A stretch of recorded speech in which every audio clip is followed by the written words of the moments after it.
नमस्कार, मैं हूं आशीष चित्रांशी और आप देख रहे हैं the news launcher. Hot topic with Hemant Atri. Hemant भाई को जोड़िए, आज जरा सुबह सुबह बड़ी खबर अमेरिका से है। स्वागत है हेमंत भाई। इसलिए हॉट टॉपिक भी आज जल्दी लेकर के हम आ गए। अमेरिका में हड़कंप मचा हुआ है। अमेरिका के भीतर नेतन्याहू ने बहुत बड़ा कारनामा कर दिया है। ये कारनामा ही है और ये बहुत गंदा कारनामा है, खतरनाक टाइप का। अमेरिका में खुफिया अटैक, वह भी पेंटागन पर। पेंटागन में हड़कंप है और डोनाल्ड ट्रंप जो अमेरिका को मेक अमेरिका ग्रेट अगेन मागा के नारे में झुमा रहे थे, अमेरिका को फंसा दिए हैं और खुद फंस गए। तमाम राष्ट्रपति हुए जिनको सुबह से शाम तक गाली देते हैं डोनाल्ड ट्रंप, उन लोगों के, राष्ट्रपति ओबामा के, बाइडेन के, किसी के राष्ट्रपति रहते, इजराइल का अमेरिका से संबंध और प्रभाव दोनों रहा अमेरिका में उसका। लेकिन ये खबर कभी नहीं आई कि पेंटागन में इजराइल घुस गया। और ये छोटा मोटा एक होता ना कि आया एक अलर्ट आता है, ये अलर्ट नहीं है, गंभीर चेतावनी पेंटागन की तरफ से है। यहां तक कि जो आतंकवाद निरोधी संस्था थी जिसके डायरेक्टर जो केंट थे, जो केंट ने तो एक के बाद एक, वो ट्रंप के बड़े शुभचिंतक हैं, एक के बाद एक दो खर्रा लिखवा रहा है। और अमेरिका में जो भी लोग डिफेंस से जुड़े हुए हैं, इंटेलिजेंस से जुड़े हुए हैं, डिफेंस इंटेलिजेंस सब के सब एक्टिव हो चुके हैं। अब कई सवाल हैं कि क्या इजराइल को कोई सबक सिखाएगा अमेरिका, इजराइल से अलग हो जाएगा अमेरिका, या एक पेन ड्राइव पर। एप्स्टीन नाचने का बहुत सलाह देता था, कई लोगों को उसने सलाह दिया है कि कहाँ नाचना है, और कई लोग उसकी सलाह पे नाचे भी हैं। तो क्या एक पेन ड्राइव के का असर ऐसा होगा कि अमेरिका को दांव पर लगाकर डोनाल्ड ट्रंप नेतन्याहू के इशारे पर नाचते रहेंगे? ये सबसे महत्वपूर्ण है। और मागा, अगर ये हुआ तो जो मागा था ना, वो मागा का तिलिस्म टूट जाएगा। फिर 2028 तक का कार्यकाल पूरा करना ट्रंप के लिए भारी पड़ जाएगा। ये वहां तक जुड़ रहा है। अगर अब भी इतने बड़े थ्रेट के बाद भी डोनाल्ड ट्रंप वहीं पर तक दिन करते रहे, उसके सामने नाचते रहे, तो फिर मागा का तिलिस्म ही एक है जो अब भी बचाए हुए है, क्योंकि वहां भी अंधभक्तों की एक फौज खड़ी हो गई जो हर जगह पर डिफेंड करते हैं। क्या यहां भी डिफेंड करेंगे? क्योंकि अमेरिका में भारत के राष्ट्रवाद से अलग राष्ट्रवाद, वहां के डिफेंस पर ये जो है खुफिया अटैक, इसको वहां के लोग दूसरे तरीके से लेंगे, उसको मास्टर स्ट्रोक नहीं बताएंगे। हमारे यहाँ तो उसको भी मास्टर स्ट्रोक बताया दिया जाता, उसको भी मास्टर स्ट्रोक, उसमें भी तलाशते वजह। खैर, मैं आपको हेडलाइंस दिखा दूं। हेडलाइन वही हिंदी अंग्रेजी सब है, एक के बाद एक दिखा दीजिए, रुकना नहीं है, क्योंकि भीतर की खबर पर चलेंगे। हेमंत भाई इस खबर को सुबह से 9:30 बजे से इस पर काम किए हुए हैं। ये देखिए, Pentagon red threat of Israeli spying on US to highest level, sources said. ये देखिए, पेंटागन ने चिंता जताई है और इस पे इजरायली खुफिया घुसपैठ पर। चलिए आगे चलिए, सब हेडलाइन दिखा दीजिए, बस दिखा दीजिए, वही पेंटागन अलर्ट ओवर। ये चलिए आगे चलिए आगे चलिए। ट्रंप सरकार की जासूसी करा रहा है इजराइल, अमेरिकी रक्षा विभाग में गंभीर खुफिया खतरे का अलर्ट, इजराइल बोला आरोप झूठे। ये आगे चलिए, यहां से जो केंट का ट्वीट लाइए, वहां से खबर वहां से शुरू होगी, क्योंकि जो केंट का ट्वीट और उसी ट्वीट के साथ ही मैं हेमंत भाई को दूंगा, आप स्क्रीन पर ले आइए, जो केंट का ट्वीट रख दीजिए, क्योंकि सब हेडलाइन में तो एक ही है, खुफिया अलर्ट, खुफिया अलर्ट। पेंटागन ने अलर्ट जारी किया, गंभीर अलर्ट जारी किया, वही सब लिखा। खबर के भीतर की कितना ये गंभीर है, इसकी गंभीरता को जो केंट के ट्वीट से समझना चाहिए लोगों को। और किसी भी देश में जो भी लोग इजराइल के साथ फादरलैंड, मदरलैंड, ब्रदरलैंड टाइप के संबंध स्थापित किए हुए हैं, उन सबके लिए भी अलर्ट है। ये सिर्फ अमेरिका के लिए अलर्ट नहीं है। अमेरिका, जिसको कहा जाता था कि अमेरिका का बिगड़ैल औलाद है इजराइल, तो अगर वो अपने बाप को नहीं छोड़ रहा है, तो जो उसका बेटा बन के घूमने की कोशिश कर रहा है, उसे कहाँ छोड़ेगा? उसको अपने हितों के लिए वो कुछ भी करेगा, वो कहीं घुस जाएगा। अमेरिका नहीं रोक पा रहा है। मैं इसलिए अलर्ट कर रहा हूं कि हम बहुत ज्यादा इजराइल के दबाव में हैं। अमेरिका नहीं रोक पा रहा है अगर उनको, तो हमारी क्या औकात है तकनीकी स्तर पे भी, हम तो पता भी नहीं चल पाएगा। वहां तो पेंटागन को पता चल गया, हमारे यहाँ तो सब मजमा लूट जाएगा, हमें पता भी नहीं चलेगा, हम डंके बजाते रह जाएंगे कि डंका बज रहा है, डंका बज रहा है, हमें पता भी नहीं चलेगा। जिसके यहाँ पेपर लीक से नहीं हम बचा पाते हैं, उसके यहाँ डिफेंस में लीकेज हो जाएगा, पता चल पाएगा? हमको डाउट है पता चलने का। हेमंत भाई, जो केंट के इस ट्वीट से पढ़ते हुए इस घटना की गंभीरता, क्योंकि अमेरिका में खुफिया घुसपैठ, हमारे देश में लोग कहेंगे क्या लेना देना भाई, इसकी गंभीरता को जरा समझाने की कोशिश कीजिए, ताकि समझे, हम भी समझे, दर्शक भी समझे, सब समझे। आशीष भाई नमस्कार, आपको सारे दर्शक साथियों को भी माफी चाहूंगा कि खबर बड़ी थी तो इसलिए समय से पहले आपको भी डिस्टर्ब किया, दर्शकों को भी। लेकिन दुनिया के जो बदलते समीकरण हैं और किस तरीके से अपनी जान बचाने के लिए पूरे एक भौगोलिक क्षेत्र को असुरक्षा के भाव में, असमंजस के भाव में, पूरे का पूरा इनसिक्योरिटी का जो सारी स्थिति है वो क्रिएट करने की कोशिश अमेरिका और इजराइल के बीच में लगातार चलती आ रही है। आपको पता है कि ट्रंप खुद और उनके चारों तरफ के लोग किस तरीके के, किस लेवल पे कंप्रोमाइज्ड हैं इजराइल के साथ संबंधों को लेकर। खुद ट्रंप, उनकी धर्मपत्नी, उनका दामाद जेरेड कुशनर, उनकी बेटी, कोई भी नहीं बचा हुआ, सबके नाम छन छन के अलग अलग उसमें आते रहते हैं बीच में, ये आपने देखा।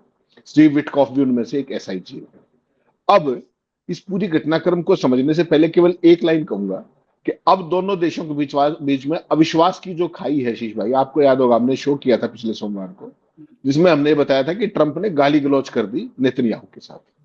तो बहुत सारे लोग कह रहे थे कि ऐसे कैसे हो सकता है वो, और अगले दिन आपने ऑब्जर्व किया हो तो ट्रंप ने उस बात की पुष्टि की ऑन रिकॉर्ड कि हाँ मैंने नेतन्याहू के साथ ये सब किया था, याद होगा आपको। उसके बाद अब इजराइल का जो प्रधानमंत्री है नेतन्याहू, उसके लिए सर्वाइवल का सवाल सामने आ खड़ा हुआ है। अक्टूबर का चुनाव है और जिस तरीके से ट्रंप लगातार अप्रैल से ही ईरान के साथ युद्ध विराम को आगे बढ़ाने की कोशिश कर रहे हैं, तो वैसी सूरत में नेतन्याहू के पास क्या बचा है कि अमेरिका के अंदर उसका डीप स्टेट बहुत ज्यादा ऑलरेडी एक्टिव है, मोसाद की बहुत गंभीर घुसपैठ है, ये आपको भी पता है। अब नेतन्याहू ने क्या किया, अब उसने सीधा ट्रंप, उसके विदेश मंत्री, उसके रक्षा मंत्री, जो टॉप लाइन एक्लियर्स जो फैसले करते हैं, उन सबको अपने टारगेट पे ले लिया है कि किस मीटिंग के अंदर क्या बात हुई, कहीं ट्रंप इस युद्ध विराम को आगे तो नहीं बढ़ा देंगे। आप समझिए ना, अगर 2 महीने युद्ध विराम बढ़ गया तो नेतन्याहू तो गया जेल में। आज आप बात कर रहे हैं 7 जून है, ठीक, अक्टूबर में चुनाव है, ईरान ने जो हाल किया है इजराइल का, ऐसे में अगर ये 2 महीने युद्ध विराम बढ़ता है तो नेतन्याहू का क्या बचेगा? वो तो मुंह दिखाने लायक नहीं बचेगा। उसने तो ग्रेटर इजराइल बनाने की बात की थी, जैसे आप अखंड भारत बनना चाह रहे हैं वैसे उसने भी ग्रेटर इजराइल बनाने की बात की थी। ईरान ने उसका क्या हाल किया, जो इजराइल था वो भी नहीं छोड़ा। तो अब उसने डायरेक्ट जो है ट्रंप के पूरे सिस्टम को अपने टारगेट पे ले लिया है जासूसी के, और मोसाद आपको पता है ये किस लेवल तक वहां पर एक्टिव है। तो वो सारे खतरे आशीष भाई एक तरफ हैं, और जो ट्रंप के सबसे करीबी, देखिए अमेरिकन आर्मी में वो रहे, अमेरिकन खुफियागिरी उन्होंने की, और एंटी टेरर जो सेंटर है अमेरिका का, उसके हेड वो रहे, और ये युद्ध शुरू होते ही उन्होंने इस्तीफा भी दिया, लेकिन आज भी वो ट्रंप के सबसे करीबी उनमें से एक है, शुभचिंतकों में से। जैसे ये खबर आई कि पेंटागन ने हाईएस्ट पॉसिबल अलर्ट जारी कर दिया है इजराइल को लेकर के, इसका मतलब समझिए आप कि ये अलर्ट आमतौर पे अमेरिका किसके लिए जारी करता था? नंबर 1 रशिया के लिए, नंबर 2 चीन के लिए। इजराइल के लिए पेंटागन अगर हाईएस्ट अलर्ट जारी कर रहा है तो इसका मतलब आप समझ लीजिए क्या कि अविश्वास की खाई किस लेवल तक चलेगी। और जो केंट ने आज 2 ट्वीट किए सुबह सुबह, और दोनों में बिल्कुल सब कुछ साफ कर दिया। मैं चाहूंगा एक बार वो ट्वीट दिखवा दीजिए, मैं हिंदी में बता देता हूं। उसने कहा कि हम इजराइल को अपनी सरकार, यस ये, और इसके बाद एक और भी भेजा है मैंने, पहले ये दिखा दीजिए। हम इजराइल को अपनी सरकार और चुनावी प्रणालियों के कुछ पहलुओं तक अभूतपूर्व पहचान प्रदान करते हैं, जिससे उन्हें हमारी विदेश नीति पर प्रत्यक्ष प्रभाव डालने का अवसर मिलता है। किसी भी सक्षम खुफिया एजेंसी की तरह वे इस पहुंच का लाभ उठाकर अमेरिकियों की कीमत पर इजराइल के एजेंडे को आगे बढ़ाते हैं। इजराइल के साथ हमारे संपूर्ण संबंधों का तत्काल पुनर्भाषित करने की आवश्यकता है, रीडिफाइन करने की आवश्यकता है। हमें भविष्य में स्पष्ट दृष्टिकोण अपनाना होगा और उन्हें एक ऐसे विदेशी देश के रूप में मानना चाहिए जिसके उद्देश्य हमसे भिन्न है, अलग है, क्योंकि वे वास्तव में अलग है। इजराइल द्वारा अमेरिकी वरिष्ठ अधिकारियों को निशाना बनाना हमारी सरकार को स्वीकार्य नहीं है, ये वो कह रहे हैं। अगला एक ट्वीट उन्होंने और किया जो मैंने लेटेस्ट भेजा है, वो उस बाकायदा जो ये उसका हाई अलर्ट वाली खबर है उसको रीट्वीट करते हुए उन्होंने लिखा कि ये सामान्य प्रक्रिया नहीं, ठीक, ये सामान्य प्रक्रिया नहीं है, विशेषकर इस तथ्य को देखते हुए, ध्यान में रखते हुए कि इजराइल हमारे रक्षा कोष और शीर्ष राजनीतिक समर्थन पर निर्भर है। ये आखिरी लाइन ध्यान से सुनिएगा, जब तक हम इजराइल को दिया जाने वाला समर्थन पूरी तरह से बंद नहीं कर देते। देखिए, this is not standard practice, especially considering the fact that Israel survives on our defense funding and diplomatic top cover. Until we actually take away the support we give Israel, they will keep playing us as fools. जब तक हम Israel को दिया जाने वाला समर्थन पूरी तरह से बंद नहीं कर देते, तब तक वे हमें मूर्ख बनाते रहेंगे। ट्रंप से कहीं बड़ा राष्ट्रवादी है जो केंट, ट्रंप से कहीं बड़ा मागा का सपोर्टर है, एंटी टेररिज्म का सेंटर का डायरेक्टर रहा है, अमेरिकन उसमें सेना में नौकरी की है, अमेरिकन खुफिया एजेंसियों में सर्विस की है, और फर्स्ट हैंड एक बड़ा एक्सपर्ट माना जाता है स्ट्रेटेजी और डिफेंस का। उसने ये बात दो टूक बता करके ट्रंप को आगाह कर दिया। अब आप इसके तथ्यों में जाइए, इसमें 3 तथ्य हैं आशीष भाई, इंपॉर्टेंट तथ्य हैं। कोशिश करता हूं कि सिंपलेस्ट भाषा में कोशिश करता हूं। पेंटागन ने खबरों के मुताबिक इजराइल के खुफिया खतरे के स्तर को गंभीर तक बढ़ा दिया है, जो हाईएस्ट अलर्ट पॉसिबल है। यह स्तर चीन और रूस जैसे शीर्ष प्रतिद्वंदियों के लिए आरक्षित है, जो इजराइल को अमेरिका के सभी सहयोगियों और वास्तविक दुश्मनों से भी ऊपर रखता है। यानी कि इजराइल से खतरा चीन और रूस से ज्यादा है आज अमेरिका का, और ये होना ही था। नेतन्याहू से सबसे बड़ा खतरा उसके दोस्तों को है, ठीक वैसे ही जैसे ट्रंप से सबसे बड़ा खतरा उसके सो कॉल्ड दोस्तों को है। पूरे नाटो की हालत देख लीजिए, कनाडा की हालत देख लीजिए, और ट्रंप के जितने दोस्त थे उन सब की हालत देख लीजिए। किसी विरोधी का कुछ नहीं बिगाड़ रहा, जो सहयोगी थे, जो उसके सामने पूछ हिलाते हैं, उन सबको सार्वजनिक तौर पर जलील करता है। 50-60 साल पुराने जो सहयोगी है, उन देशों की गत है, उन देशों के नेताओं की भी गत है। व्हाइट हाउस ने बेसिकली अब इस रिपोर्ट को झूठा बताने की कोशिश की है, और इजराइल ने भी स्पष्ट खंडन करने की कोशिश की, लेकिन ये खबरें 2 प्रमुख लगातार स्रोतों से, कई वर्तमान और पूर्व अमेरिकी अधिकारियों के हवाले से आई है, ऑन रिकॉर्ड आई है, न्यूयॉर्क टाइम्स से लेके एनबीसी में, और अधिकारियों ने बाकायदा पुष्टि की है उसकी। अब जाकर के जिसको आप कहते हैं ना कि एकदम डैमेज कंट्रोल मोड में आ गए। पहले व्हाइट हाउस डैमेज कंट्रोल में आया, उधर से नेतन्याहू आया। उसको पता है कि अगर ईरान को ये पता लग गया कि अमेरिका लड़ाई में नहीं आ रहा, ईरान इजराइल का तो क्या ही करेगा, आप कल्पना कर सकते हैं, पहले भी दिखाया उन्होंने। तो भयंकर संकट में है, इसलिए खंडन करना आपकी मजबूरी। अब दूसरा इंपॉर्टेंट तथ्य आशीष भाई क्या है, नेतन्याहू ने एक जो सांसद है अमेरिकन कांग्रेस, उन मार्लिन स्टेटमेन को एक पत्र, व्यक्तिगत पत्र लिखा है। वो पत्र भी मैं दिखाने की कोशिश करूंगा आपको, जिसमें उन्होंने 1 दशक में अमेरिकी सेना सहायता को चरणबद्ध तरीके से समाप्त करने और उसकी जगह अपनी योजना लाने के प्रस्ताव का समर्थन किया है। सहायता से हटकर मिसाइल रक्षा, एआई, ड्रोन और साइबर सुरक्षा को शामिल करते हुए संयुक्त सुरक्षा साझेदारी को और बढ़ाने का व्यक्तिगत पत्र लिखा है उसने। और तीसरा फैक्ट इसमें जो इंपॉर्टेंट है, रक्षा विधेयक जो है उसकी धारा 224, जो एक अलग लेकिन समानांतर उपाय है, स्ट्रक्चरल और यूनिफिकेशन को अनिवार्य बनाती है इजराइल और अमेरिका। संयुक्त हथियार उत्पादन, जुड़े हुए सैन्य तंत्र और दोनों देशों के बीच डेटा शेयरिंग का इंपॉर्टेंट चीज है।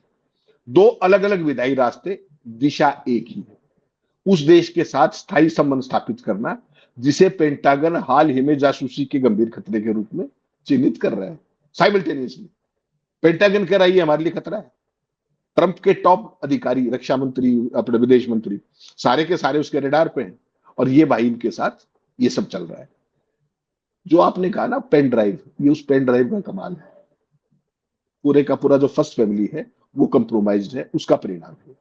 कोई भी सुचारू रूप से काम करने वाली राजनीतिक व्यवस्था पहले तथ्य को और दूसरे और तीसरे तथ्य को, जो तीनों तथ्य मैंने बताए, उनको अयोग्य ठहराने वाला मानेगी इस चीज के लिए जो आर्टिकल 224 है। आप अपने सैन्य नेटवर्क को उस सरकार से कैसे जोड़ सकते हैं जिसके बारे में आपकी अपनी खुफिया एजेंसियां कहती हैं कि ये आपके अधिकारियों के खिलाफ इम्बैलेंस संग्रह अभियान चला रही है जासूसी का। खुफिया सुरक्षा के बुनियादी सिद्धांत इसको आउटराइटली रिजेक्ट करते हैं। यदि चीन के नेता ने किसी सांसद को व्यक्तिगत पत्र भेजकर अमेरिकी चीन रक्षा एकीकरण को अपनी योजना का वर्णन किया होता, पेंटागन ने अमेरिकी अधिकारियों के फोन पर चीनी जासूसी सॉफ्टवेयर पकड़ा होता तो शुक्रवार तक विधेयक से जुड़े हर व्यक्ति की जांच शुरू हो जाती। यहाँ कुछ नहीं हो रहा है। इजराइल ने 1 महीने में दोनों काम किए और उसे सीमित हद तक मंजूरी भी मिल गई। ये सारे का सारा अंतर जो है सबसे सटीक माप है जिसे हम जान सकते हैं कि वास्तव में ट्रंप की व्यवस्था कितनी भ्रष्ट हो चुकी है। जो आपकी जासूसी करता है, आप उसके साथ प्यार की पिंगे बढ़ा रहे हो, उनके साथ डेटा शेयरिंग कर रहे हो, उनके साथ सारी चीजें कर रहे हो। और ये लेटर जो है, ये सिर्फ दर्शकों के इसके लिए कि भेजा गया है, ये आपको भी मैं भेज रहा हूं अभी, और अभिषेक जी को भी भेज दिया है ताकि वो इसको दिखा सके। पर्सनल चिट्ठी भेजी है नेतन्याहू ने, एक सीनेटर को पर्सनल चिट्ठी यूनिफिकेशन के लिए। और उधर से पेंटागन जो डिफेंस हेडक्वार्टर है अमेरिका का, वो कह रहा है कि हमें खतरा इनसे सबसे ज्यादा है। और खतरा आशीष भाई देखिए, इसमें कुछ भी अप्रत्याशित नहीं है। नेतन्याहू की नेचर को आप जानते हो और मोसाद को आप अच्छे से जानते हो। अमेरिकन एडमिनिस्ट्रेशन, कोई राष्ट्रपति हो, उसके अंदर जितनी गहरी पैठ मोसाद की है, ये उससे बच ही नहीं सकते। सिस्टम में कहां क्या फैसले हो रहे हैं, कौन से डिसीजन को मैनिपुलेट कराना है, किस लेवल पे कराना है, वो सारी चीजें होती थी। लेकिन अब सीधा ट्रंप की मीटिंग में कौन गया, ट्रंप ने क्या कहा, विदेश मंत्री ने क्या कहा, हेगसेथ ने क्या कहा, स्टीव वेटकॉफ ने क्या कहा, जो ईरान से बातचीत चल रही है वो किस लेवल पे है, युद्ध विराम बढ़ तो नहीं जाएगा, युद्ध विराम को लेकर के दोबारा अटैक करने के बारे में अंदर खाने क्या है, वो सारी चीजों पे अब मोसाद ने नजर रखनी शुरू कर दी। और वो सर्वाइवल का सवाल नेतन्याहू का है। ऐसी स्थिति में जिस तरह का व्यक्ति ट्रंप है, वो आपने देखा नेतन्याहू को पागल बोल चुका है, उसको यहां तक कह चुका है कि तुम अगर मैं नहीं होता तो जेल में होते, पूरी दुनिया तुमसे नफरत करती है, पूरी दुनिया इजराइल से नफरत करती है। यानी कि ट्रंप को यह बात समझ में आ गई कि इसकी ब्लैकमेलिंग ने उसे अमेरिका में मुंह दिखाने लायक नहीं छोड़ा। और हम केवल इजराइल के चुनाव की बात ना करें, अक्टूबर में संसद का चुनाव, नवंबर में आपको पता है अमेरिका में भी मिड टर्म चुनाव है, मिड टर्म।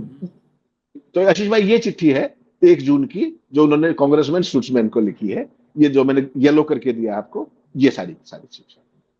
यानी कि पेंटागन कह रहा है इनसे हमारे डिफेंस हेडक्वार्टर को और सारी सिस्टम को खतरा है, और वो भाई पर्सनल चिट्ठियां लिख करके सहयोग बढ़ाने की कोशिश कर रहा है सीधा अमेरिकन सीनेटर्स को। ये अपने आप में अप्रत्याशित है आशीष भाई, ये मैं दर्शकों को दिखाना चाहता हूं। लेकिन एक बात जो आखिरी सवाल है, सब पता है ट्रंप को सब पता है कि अगर वो नहीं होता तो नेतन्याहू की स्थिति क्या होती, इजराइल की क्या हालत होती, वो जेल में होता, उससे दुनिया चिढ़ती है, सब कुछ सब पता है ना। उसके बावजूद ट्रंप इतना बकने के बाद भी अगले दिन कहता है वो हमारा अपना है, दोस्त है, आपस में कभी कभी ऐसा हो जाता है। ये भी बोला ट्रंप, नेतन्याहू ने भी एक्सेप्ट किया, कहा नहीं हमारे दोनों बहुत अच्छे रिश्ते हैं, कभी कभार होता है। ट्रंप कुल मिला जुला करके एक ऐसा झक्की आदमी है कि झटके में गुस्से में बोल जाता है, ठीक है। लेकिन बोलने के बाद फिर जब नेतन्याहू कहता है कि थोड़ा सा यार बहुत बोरिंग स्थिति हो गई है, थोड़ा सा एक आइटम और दिखाओ, एक ठुमका और लगाओ, तो लगाना पड़ता है। ये भी तो मजबूरी है, आप जा नहीं पाओगे। मेरा सवाल भारत के संदर्भ में है, क्या हम उससे ज्यादा गंभीर खतरे में नहीं है? आज की तारीख में कहना ये बहुत हाइपोथेटिकल लगता है, लेकिन अगर अमेरिका को वो नहीं बख्श रहा है, अमेरिका को नहीं बख्श रहा, तो हम कौन है? हम कौन है भाई? हमारा तो अगर वो उसके हितों के अनुरूप हम परफॉर्म नहीं करेंगे तो पता नहीं क्या क्या करेगा। और फिर वही बात है, हमारे यहाँ एक आपने कहा कंप्रोमाइज्ड होने का आरोप तो हमारे यहाँ भी है, और हमारे यहाँ ज्यादा सबूतों के साथ है। हमारे तो बहुत सारे सबूतों के साथ कंप्रोमाइज होने का। आशीष भाई वहां तो इकलौता आप एप्स्टीन है, यहाँ तो बहुत कुछ है, या वही एप्स्टीन करो से ना, इतर कुछ है। यहाँ तो अडानी से लेके बहुत सारे लोग हैं कंप्रोमाइज होने की वजह। आशीष भाई पेगासस है, पेगासस है, वोटिंग उसके पास वोटिंग सब पड़ा सिस्टम हुआ। है, वोटिंग सिस्टम है, वोटिंग सिस्टम है, बहुत चीजें, बहुत तो चीजें। हम किस खतरे से, हमने सत्ता कायम रखने के लिए, हमने मतलब हमारे 56 इंच ने सत्ता कायम रखने के लिए जो कदम उठाए, जो कंप्रोमाइज किए, वो कंप्रोमाइज क्या देश की कीमत पर कर लिए हैं? देश को कभी भी चुकाना पड़ सकता है उन कंप्रोमाइज की कीमत, आशीष कंप्रोमाइज भाई की कीमत। आशीष भाई देश और लोकतंत्र दोनों की कीमत पर। आप टाइमिंग तो देखिए ना, पेगासस का इशू कब आया था? 2019 के चुनाव में आया था। मैं और आप दो साथी आपस में चुनाव में प्रतिद्वंद्वी हैं, शत्रु नहीं है। जिस तरीके से कांग्रेस के टॉप नेताओं के फोन, जिस तरीके से इलेक्शन कमिश्नर्स के फोन, जिस तरीके से सुप्रीम कोर्ट के जजेस के फोन, क्या सारी की सारी चर्चा नहीं थी क्या? जर्नलिस्टों के फोन, क्या समझ रहे हो आप? वो केवल आपको पता है, उनको नहीं पता। जिसने सॉफ्टवेयर दिया उसको नहीं पता, उसका पास सारा command and control data centre नहीं है। नंबर सब उसी के पास है भैया। आपके हमको भी पास कुछ मिलता नहीं। होगा तो उसके उससे के जरिए मिलता होगा। वो वो एक ही मामले में दुनिया में सबसे खतरनाक है, बाकी हम नहीं मानते। वो आपके आपके मोबाइल में भी बम फिट कर देगा वहीं से बैठे हाँ, बैठे, ये और ये खुराफात है। पेजर में वो बम फिट कर देता है, पेजर ब्लास्ट करवा देता है। हम थोड़ो कुछ उससे लेके आए हैं, उसने हमको दिया। पहले सॉफ्टवेयर दिया और फिर सॉफ्टवेयर का डेटा हमको जितना उसने दी, मतलब जितना हमको चाहिए होगा उतना उसने दे दिया। तो सब तो ओरिजिनल तो उसी के पास है, डेटा सेंटर उसी के पास है, सब उसके पास। आशीष भाई, वो आपका सहयोगी नहीं है, माफ कीजिएगा, वो आपका हमराज है। हाँ हाँ जितने आपने 14 से लेके आज तक जो भी कारनामे किए हैं, he is privy to each and everything, and it is there with his active help. तो हमराज दुश्मन से भी ज्यादा खतरनाक होता है। और जो व्यक्ति जो अपने बाप को नहीं बख्श रहा अमेरिका को, वो वक्त पड़ने पर क्या करेगा? अभी आज की तारीख में इजराइल पूरी दुनिया में कंप्लीटली अछूत है, कंप्लीटली हाँ अछूत है। हाँ। आपको क्या लगता है, आप क्या हो? आपके कौन डंके बजा रहा है? जो अमेरिका और इजराइल पूरी दुनिया जिनसे मुंह फेरे घूम रही है, आप दोनों, आप उसके पीछे घूम रहे हो। ये बात पुतिन ये बता रहे हैं कि अमेरिका भारत पर दबाव डालने की कोशिश कर रहा है, भारत झुकेगा नहीं। ये तो राम माधव नहीं बताया क्या हडसन इंस्टीट्यूट के अंदर कि झुकेगा नहीं? राम माधव ने कितना अच्छे से बताया था। ये आशीष भाई जो स्थिति है ना, ये अपनी सत्ता कायम रखने के लिए चाहे ट्रंप के साथ कुछ करना पड़े, चाहे नेतन्याहू के साथ कुछ करना पड़े, ये चीजें बहुत लंबे समय तक छिपती नहीं आशीष भाई, ये अल्टीमेटली बाहर आती ही है। और जो नेतन्याहू अमेरिका को नहीं बख्श रहा, जो नेतन्याहू पेंटागन को नहीं बख्श रहा, जो ट्रंप के करीबी से क्योंकि नहीं बख्श रहा, वो आपको तो क्या ही बख्शेगा और क्यों ही बख्शेगा वक्त पड़ने पर। ये चीज देखना बड़ा इंपॉर्टेंट है। कल की एक हेडलाइन है, जब आप कार्यक्रम खत्म ही करते हैं, लेकिन एक हेडलाइन है हमारे यहाँ, हेडलाइन लगाई गई कितने गर्व से, और हेडलाइन देखने वाला बतावे कि इससे बड़ी बेइज्जती क्या हो सकती है, इससे बड़ा किसी का अपमान हो सकता है क्या। हेडलाइन लगी थी, भारत किसी का गुलाम नहीं। आगे स्क्रीन पर हम दिखा देंगे। भारत किसी का गुलाम नहीं, पुतिन ने ट्रंप को दिया दो टूक जवाब। पुतिन ने ट्रंप को दिया, सुनिएगा, पुतिन ने ट्रंप को दिया दो टूक जवाब, भारत किसी का गुलाम नहीं। कल जब ये हेडलाइन हम पढ़े तो हमको लगा कहीं ऐसा तो नहीं कि पुतिन ने ओथ ले ली हो हमारे देश के राष्ट्रपति की, पुतिन ने, या एडहॉक पर किसी को यहां पर रख दिया हो। पुतिन ट्रंप को जवाब दे रहा है कि भारत किसी का गुलाम नहीं, यही भारत की गुलामी पर मुहर लगाता है। भारत भारत हो गया है खिलौना, जिसका मन आता है खेल के चला जाता है। मतलब ये पता है ये क्या लड़ाई चल रही है? ये लड़ाई पुतिन और ट्रंप। देखिए, भारत किसी का गुलाम नहीं, पुतिन ने ट्रंप को दिया दो टूक जवाब, बोले इंडिया ने कभी विदेशी फरमान नहीं माना। हटा दीजिए। आप बताओ, ट्रंप को दो टूक जवाब भारत के संदर्भ में देने वाला पुतिन कौन होता है? मैं तो हमेशा ये कहता हूं, हाँ, हम कोई भी, हमारा कितना भी अच्छा मित्र हो या शत्रु हो, हमारा जवाब वो क्यों देगा भाई? वो क्यों देगा? हेमंत भाई हमारे तरफ से जवाब क्यों देंगे जब तक कि हम सम्मिलित रूप से न कहें कि जैसे हम किसी ऐसे गठबंधन में कि हेमंत भाई, अरे मैं मुसीबत में हूं, जरा आप दो, हम भी, अच्छा हम भी जवाब दे रहे हैं, हमारे साथ आप भी शामिल हो जाओ। हम बैठे हैं, हमको कोई गाली दे गया, हम बैठे हैं, ठीक है, चुपचाप मुंडी नीचे की, और हेमंत भाई ललकार रहे हैं, आओ तुमने उनको गाली दिया, हमको देख दिखाओ। उनको कोई गाली दे ही नहीं सकता है, उनको कोई आज तक नहीं दे पाया गाली। अरे अभी गरिया गया है, मैं मुंडी के नीचे बैठा हूं, उनको कोई गाली दे ही नहीं सकता है। ये कौन सा है? इसका मतलब ये मेरी कमजोरी प्रदर्शित करता है अरे भाई कि साहब, हमारे परसों तरफ से क्या, जो परसों परसों ट्रंप ने क्या बोला, आपने देखा? मैं तो स्तब्ध रह गया कि भारत ने अमेरिका का बहुत सालों तक फायदा उठाया है, अब हम उनसे खूब पैसा कमा रहे हैं। हाँ। और मोदी मेरे दोस्त हैं, मोदी मेरे दोस्त हैं। हमें लूट रहा है। हम एक डेवलपिंग नेशन है, तू एक डेवलप्ड नेशन है। तेरी दोस्ती को चूल्हे में दे हम, जब तक हमसे पैसा, हमें पैसा, हम क्या तुम्हारे गुलाम है क्या? तुम कोई इस तरह की ताकतें हो कि हम तुम्हारी कॉलोनी है कि जो मर्जी आए तुम यहाँ बकवास करते रहोगे कि इन्होंने बहुत साल तक हमारा फायदा उठाया, अब हम उनसे खूब पैसा कमा रहे हैं। और कब बात कर रहा है वो? जो फिलीपींस की कार्यवाहक राष्ट्रपति बाहर भी भेज रखी है, फिलीपींस का सारा तेल लूट लिया। आप एमओयू करोगे फिलीपींस से, तेल के ऑर्डर कौन करेगा? अमेरिका। पैसा कहां जाएगा? अमेरिका के पास। रूस का सस्ता तेल छोड़ के वहां का घटिया और महंगा तेल लेकर के आओगे, और बहुत दूरी से लेकर के आओगे। ये क्या हो रहा है? और वो लोग अब सारी चीजें बता रही है, वो सारा बता रहा है। वेनेजुएला की कार्यवाहक राष्ट्रपति भारत के अंदर आई, उसकी घोषणा अमेरिकी विदेश मंत्री ने की। भाई, आपके सिस्टम ने नहीं की, वेनेजुएला के सिस्टम ने नहीं की। मार्को रूबियो बता के गए कि वो आने वाली है, भारत के साथ समझौता करेंगे। तो आपकी तो संप्रभुता 7वें आसमान पे है, उसकी चिंता मत कीजिए। बताएं भारत को कहाँ पहुंचा दिया है, एक एग्जाम्पल देकर के खत्म करूंगा। कभी टैक्सी स्टैंड पर, ऑटो स्टैंड पर गए हैं हेमंत भाई? कभी ऑटो टैक्सी स्टैंड पर गए हों, वहां खड़े रहे हों, अनुभव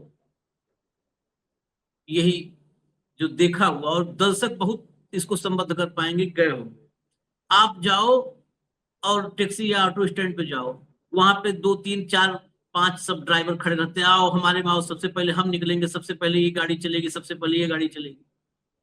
और पहला वाला जो है आपका, एक ने हाथ पकड़ लिया, हाथ भी पकड़ लेते हैं, आपका बैग उठा लेते हैं, बैग उठा करके रखने लगते हैं जीप में, टैक्सी में, बैठो बैठो बैठो। दूसरा वाला आ गया, कहा हमारी गाड़ी आगे लगी है और हमारे में भर गई है, बस एक सवारी कम है, आओ हेमंत अत्री जी हमारी गाड़ी में बैठो, जीप में बैठो, एक ही सवारी कम है, तुरंत निकल लेंगे। आप उससे बैग वापस ले लिए।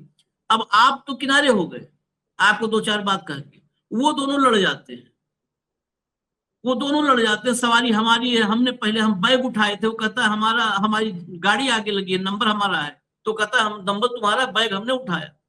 बेसिकली भारत वही सवारी बन चुकी है,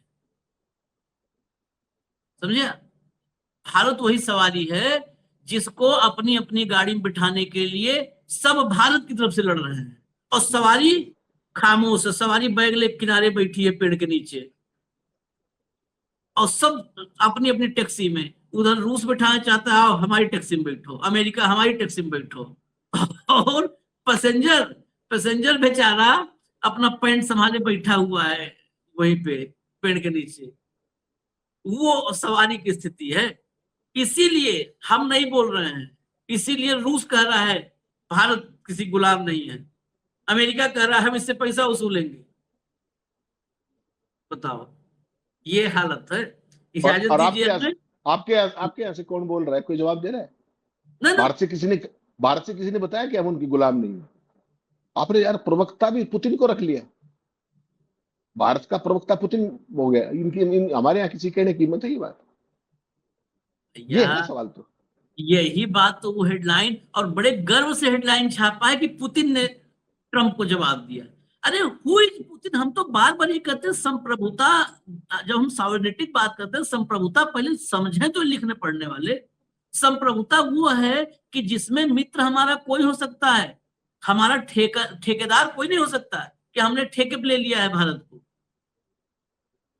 ठेकेदारी जो कर रहा है वो गलत है, फिर वो मित्र नहीं है, फिर वही वो टैक्सी वाला है। हमारी स्थिति वही कर रहे हैं कि हमारी सवारी छीना झपटी में, सवारी कौन सी सवारी, उन दोनों कुछ नहीं होता है। सवारी के 2 बटन टूट गए हैं खींचा तानी में, दोनों ने कहा कि हमारे में बैठो, हमारे में 2 बटन टूट गए हैं, बैग का उठाने वाला वो टूट गया है, लिए मोबाइल बैठे हैं हम, बटन भी टूटा है, टाकने वाला भी कोई नहीं। वही सवारी की स्थिति है, दोनों खींच रहे हैं, और खींचने में एक ही आदमी को 2 लोग खींचे तो नुकसान किसका होता है? खींचने वाले थोड़ा होगा।